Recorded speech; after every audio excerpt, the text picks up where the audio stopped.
Pemirsa, investasi Bali pada triwulan kedua tahun 2020 menunjukkan penurunan. Hal ini tercermin dari realisasi domestik dan foreign direct investment serta impor barang modal. Sementara memasuki triwulan ketiga, Kantor Perwakilan Bank Indonesia BI Bali memperkirakan kinerja investasi sedikit membaik. Kondisi itu tercermin dari Likert Scale investasi dari hasil liaison dan menunjukkan peningkatan.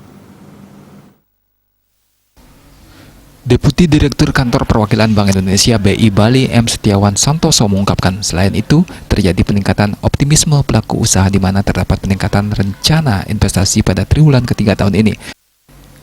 Menurutnya, persepsi industri terhadap tatanan kehidupan baru yaitu 31,4% responden berencana merealisasikan rencana investasi di triwulan ketiga.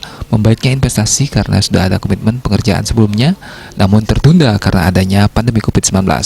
Selanjutnya adalah investasi besar atau perusahaan besar seperti investasi pelabuhan masih bisa berjalan, termasuk proyek-proyek investasi yang tidak terpengaruh COVID-19, misalnya jalan.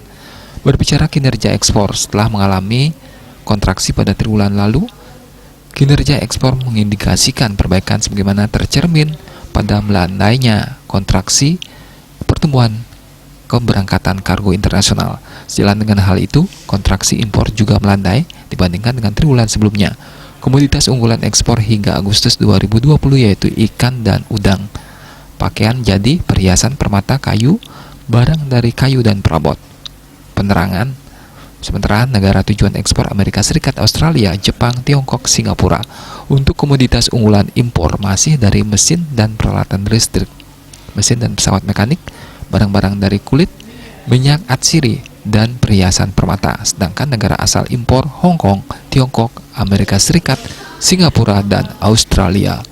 Suardika Bisnis Bali melaporkan.